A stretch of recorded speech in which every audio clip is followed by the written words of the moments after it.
Hi, everyone. This is my son Reed. This is my son Paley. It's their bedtime now. I have five sons. Two of them have a rare genetic disease called myotubular myopathy. It makes their muscles extremely weak, so weak that they need machines to help them breathe and eat. There are only a few hundred cases of this in the world, mainly because kids who are born with it usually don't last long.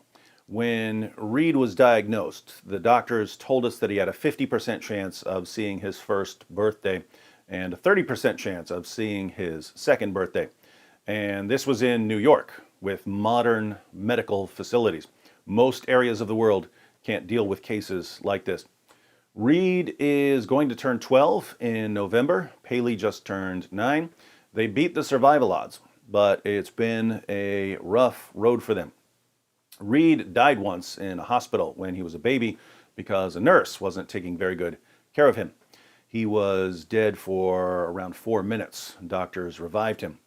Paley died twice at home. Both times my wife did CPR and both times he came back. But they lose something when their hearts stop for a few minutes. We left New York City last year mainly because of Reed and Paley. In New York, we lived in a small third floor apartment, so we couldn't get them automatic wheelchairs that they could control for themselves. Automatic wheelchairs weigh a few hundred pounds, so there was no way to get them upstairs and downstairs.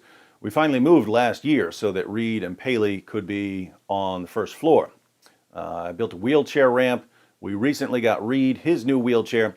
We were still waiting on Paley's wheelchair when he died the second time. He's connected to an alarm that goes off if his heart rate or oxygen level drop. The night nurse turned the alarm all the way down so that it wouldn't annoy her. The next day, Marie was in the kitchen and couldn't hear the alarm after Paley accidentally pulled out his trach tube that he breathes through. She revived him, but he's not the same so far. Even though he's always had weak muscles, he could still use his muscles. He would sit around and draw pictures or play games on his iPad. He also had some weird savant abilities. Paley would read a book and then type the book out from memory. He would type out all of the countries in the world in alphabetical order. Weird stuff like that. But after this last episode, a few weeks ago, he hasn't been moving.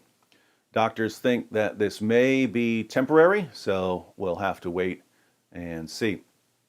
It sucks when your son is just about ready to be able to move around for himself and suddenly he can't move at all. So he can't use the controller on the wheelchair. Here's the craziest part though. This disease is curable.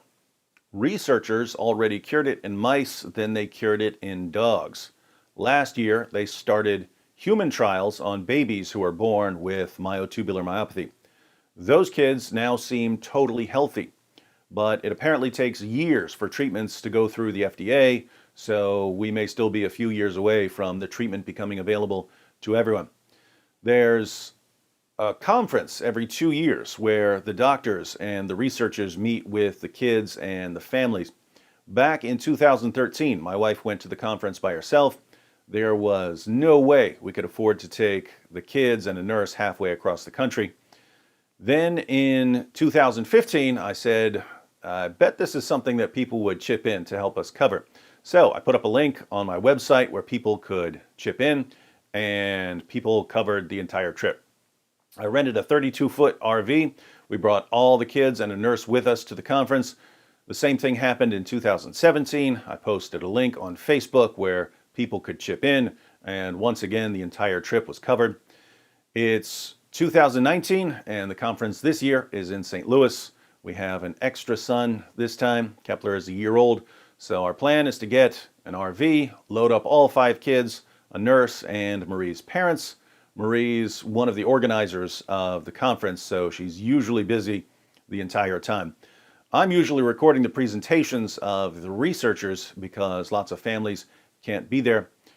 But we couldn't head out there with all the kids without a nurse and some family support. Anyway, we can't really afford huge trips like this. Each of the past two conferences ended up costing somewhere in the $6,000 to $8,000 range. That's RV rental, hotel rooms, food, and so on. I'm once again putting up a link for anyone who wants to chip in. The link is in the description box.